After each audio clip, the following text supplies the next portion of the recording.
At first, his death aroused little interest. Later, it was to become one of Australia's most baffling cases. There were two questions. Who was he and how did he die?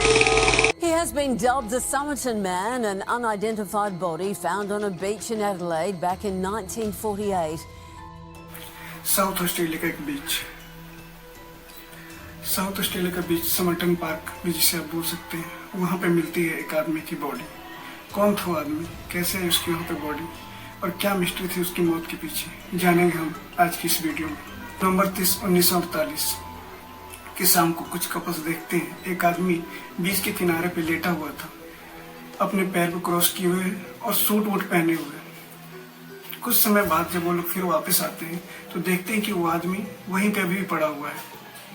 उन्हें लगा कि शायद उसने drink कर रखी है, इस वजह से वो कुछ रिस्पॉन्स नहीं दे रहा है और शायद इस वजह से वो गहरी नींद में वहीं पे सो गया है। तो उन लोगों ने ज़्यादा ध्यान नहीं दिया और वो आगे बढ़ गए। अगली सुबह जब लोगों ने पाया कि वो आदमी मरा हुआ है तो फिर वहाँ पे एंट्री होती है हमारी पुलिस की, ऑस्ट्रेलियन पुलिस। जब वहाँ पे आती है तो ये पता लगाने से पहले कि किसने और क्यों से मारा, सबसे पहले उनके लिए जानना ये जरूरी होता है कि आदमी था कौन। उसके लिए उन्होंने सबसे पहले उस आदमी की तलाशी ली तो पुलिस को एक बहुत ही स्ट्रेंज चीजें पता चली कि उसकी जितने भी बॉडी पे कपड़े थे वो सारे कपड़ों के टैग्स कटे हुए थे। जितने भी लेबल्स होते हैं उसके कपड़ों पे वो सारे कटे हुए थे, कोई भी लेबल्स उसके कपड़ों पे नहीं मिलते। सबसे स्ट्रेंज चीज तो यही थी पहली बात। सेकंड चीज, जब वो उसके पॉकेट्स की तलाशी लेते हैं तो उसमें कुछ सिगरेट्स, कुछ च्युइंगम, कुछ बस के टिकट्स ये मिलती है। उसके बाद पुलिस बॉडी को ऑटोप्सी के लिए भेज देती है। पुलिस उसके फिंगरप्रिंट्स भी लेती है और सारे अपने डेटाबेस से मैच करती है कि कोई मिसिंग कंप्लेंट किसी ने फाइल करी है या नहीं, मगर कोई भी पुलिस को डेटाबेस से कोई मैच नहीं मिलता है कि आखिर वो आदमी था कौन। जब ऑटोप्सी होती है तो जो डॉक्टर्स होते हैं उन्हें काफी स्ट्रेंज चीजें पता लगती है कि जो वो आदमी था उसके पेट में बहुत ही अनयूजुअल अमाउंट ऑफ ब्लड इकट्ठा हो गया था। इस वजह से उन्हें शक हुआ कि क्या पता शायद उसे पॉइजन दिया गया हो, बट खैर ये एक थ्योरी थी। बाद में जब डॉक्टर्स ने और जब जांच पड़ताल की तो पता लगा कि उसने मौत से पहले पेस्ट्री खाई थी। उन्हें शक हुआ कि क्या पता पॉइजन उसी पेस्ट्री से दी गई हो उसे, मगर अगेन कोई भी ट्रेसेबल अमाउंट ऑफ पॉइजन उसके ब्लड में नहीं मिला। तो ये भी एक डेड एंड था। ये भी पाया कि जो उसके पैर के अंगूठे थे वो अंदर की तरफ मुड़े हुए थे, जैसे किसी बेली डांसर के होते हैं या बहुत ज्यादा टाइट शूज पहनने की वजह से होते हैं। उस आदमी की जो काफ्स थे, उसकी बिल्ट थी, जो बॉडी की उसकी बिल्ट होती है वो काफी एक एथलेटिक बॉडी टाइप की थी। दिसंबर 10, 1948 ऑटोप्सी के बाद पुलिस ने बहुत जांच पड़ताल की कि आखिर पता चल जाए कि कौन था व्यक्ति, मगर इसके बारे में अभी उन्हें कुछ ऐसी जानकारी नहीं मिली। जनवरी 11 को एक बैग मिलता है वहीं के पास के रेलवे स्टेशन पे, अनजान बैग। एक कर्मचारी रहते हैं, वो बैग को बस फेंकने ही जा रहे थे, उससे पहले वो सोचते हैं कि क्यों ना अथॉरिटी को एक बार बता दिया जाए, क्या पता ये सूटकेस उस आदमी से बिलोंग करता हो जो आदमी ऑस्ट्रेलिया के उस बीच पे पाया गया था, कि हाँ ये सूटकेस उसी आदमी को बिलोंग करता था। उस सूटकेस में उसके कुछ कपड़े, एक कैंची, एक चाकू और एक ऑरेंज कलर का धागा मिलता है। ये वैसे ही धागा था जैसा उसकी जब वो मृत पाया गया था उसकी जो पैंट थी उस पर सिलाई करने के लिए वही धागा यूज किया गया था। इसमें एक और स्ट्रेंज चीज पता लगती है कि उसमें जितने भी कपड़े थे सबके लेबल्स अगेन कटे हुए थे। किसी भी कपड़े पे कोई टैग नहीं था सिवाय 3 चीजों को छोड़ के। वो भी जो टैग थे उस पर नाम लिखा हुआ था टी कीन, जैसे कि आप देख सकते हो। पुलिस को लगा शायद ये टी कीन उसका एंड नेम हो। पुलिस ने लास्ट नेम टी कीन सर्च करना चालू किया जितनी भी इंग्लिश बोलने वाली कंट्रीज थी उन सभी में, कि क्या पता किसी ने मिसिंग कोई रिपोर्ट की हो जिसका सरनेम टी कीन पे एंड होता हो, मगर अगेन कुछ भी नहीं मिला। किसी ने भी कोई रिपोर्ट नहीं करी थी इस व्यक्ति के गुमशुदा होने की। इस समय बीत गया, मगर इस केस में कुछ भी ऐसा क्लू हाथ नहीं लगा पुलिस के जिससे ये साबित हो सके कि आदमी था कौन या पता। फिर एक नए पैथोलॉजिस्ट को बुलाया जाता है जिनका नाम होता है जॉन। तो पाते हैं कि जब आदमी जो कपड़े पहन के मृत पाया गया था उसके कपड़े में वेस्ट की साइड पे एक ऑरेंज थ्रेड से सिलाई की गई थी, एक सीक्रेट पॉकेट था उसमें। जब उस पॉकेट को उन्होंने खोला तो उसके अंदर से एक पर्ची निकली लिखा हुआ था तमम सट। ये एक पोएट्री बुक थी जिसका फॉन्ट काफी यूनिक था। पुलिस अब उस बुक को ढूंढने के पीछे लग गई कि आखिर ये पीस ऑफ पेपर जो था उसकी पॉकेट में पाया गया था वो था क्या। वैसे मैं आपको बता दूं कि तमम सट का मतलब होता है इट्स एंडेड। तो लगा कि शायद उसने खुदकुशी की है, इसलिए इसने ये सीक्रेट कोड अपने जेब में कहीं छुपा दिया जिससे पता लग सके कि हाँ उसने सुसाइड किया है। It's ended. पुलिस काफी सर्च करती है उस बुक की कॉपीज को, मगर अगेन उन्हें कुछ हाथ नहीं लगता। फिर ठीक 1 साल बाद एक व्यक्ति आता है पुलिस स्टेशन, उसके हाथ में वही बुक होती है। जब वो बुक उनको देता है तो पुलिस सबसे पहले आखिरी पन्ने को देखती है उस बुक के जहां से वो पेज फाड़ा गया था। वही पेज का टुकड़ा जो उसकी पैंट से मिला था। जब उस व्यक्ति से पूछा जाता है कि उसको ये बुक कहाँ से मिली तो वो बोलता है कि ये उसी शाम उसको मिली थी उसकी कार के अंदर जिस शाम वो व्यक्ति वहां पे मृत पाया गया था।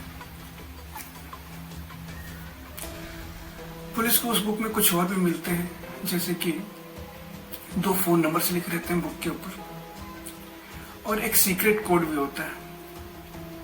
सबसे पहले दो नंबर्स रहते हैं। पुलिस पहले नंबर पर ट्राई करती है मगर वो नंबर बंद होता है।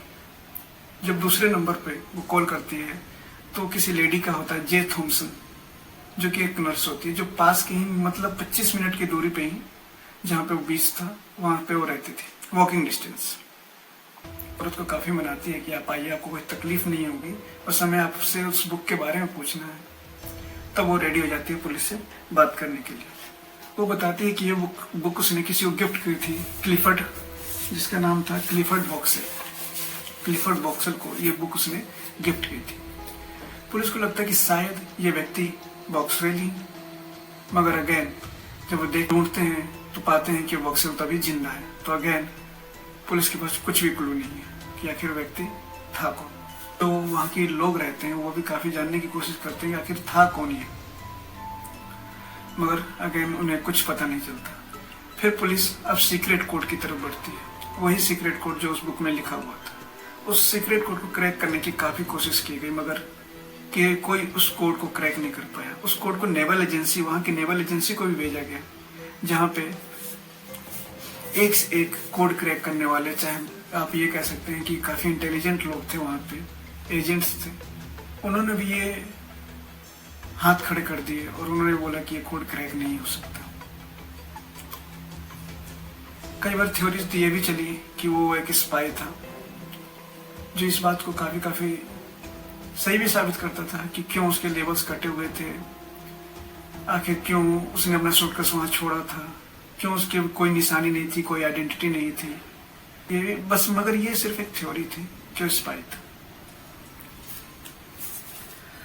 केस अब कोल्ड ही होने वाला था, हो चुका था। फिर 2009 में प्रोफेसर डेरेक एवेट वो दोबारा इस मिस्ट्री को सॉल्व करने की कोशिश करते हैं, क्योंकि उस समय डीएनए टेक्नोलॉजी थी नहीं 1940 के टाइम पे। तो सोचते हैं क्यों ना क्या पता कुछ ऐसी चीजें मिल जाए जिससे उसकी डीएनए ट्रेसिंग की जा सके। उस व्यक्ति को 14 जून 1949 को दफना दिया गया बिना किसी नाम के, मगर दफनाने से पहले उसकी एक प्लास्टर कास्ट बना ली गई थी। एक ऐसे आप ये कह सकते हैं कि पीओपी की या मोम की एक ऐसी मूर्ति जिससे उसकी फ्यूचर में पहचान हो सके या देखा जा सके कि आखिर वो दिखता कैसा था। 2009 में प्रोफेसर डेरेक एवेट जब अपनी फिर से रिसर्च चालू करते हैं उस केस के ऊपर, पुरानी जितनी भी जांच रहती है उनसे गो थ्रू करते हैं एक बार और देखते हैं कि क्या कुछ ऐसी चीजें मिल जाए जिससे डीएनए टेस्टिंग की जा सके। उन्हें वो प्लास्टर कास्ट मिलता है।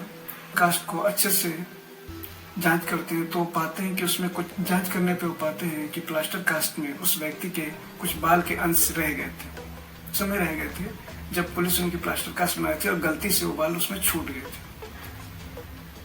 वो देखते हैं कि क्या पता इससे कुछ ट्रेसेबल अमाउंट ऑफ डीएनए मिल सके या उसको डेवलप किया जा सके डीएनए टेस्टिंग के लिए। 2011 में वहाँ की पब्लिक और भी ज्यादा इंटरेस्टेड हो जाती है जानने में कि आखिर कौन था व्यक्ति। वो वहाँ की जूरी पे, वहाँ की अथॉरिटीज पे बहुत ज्यादा प्रेशर करती है कि आप उस आदमी की बॉडी को निकालो, आप दोबारा से उसकी जो दफनाई गई बॉडी थी उसको दोबारा से निकालो, दोबारा से उसकी जांच करो, उसको डीएनए टेस्टिंग करो, आखिर पता तो चले कि आखिर वो था कौन। मगर कोर्ट ये करने से साफ साफ मना कर देती है। 2017 में प्रोफेसर डेरिक एबट फिर से आते हैं और वो ये बोलते हैं कि उन्होंने ट्रेसेबल अमाउंट ऑफ डीएनए के लिए उसके जो 3 हेयर थे उसको डेवलप कर लिया है, अब वो टेस्टिंग के लिए उसको भेज सकते हैं।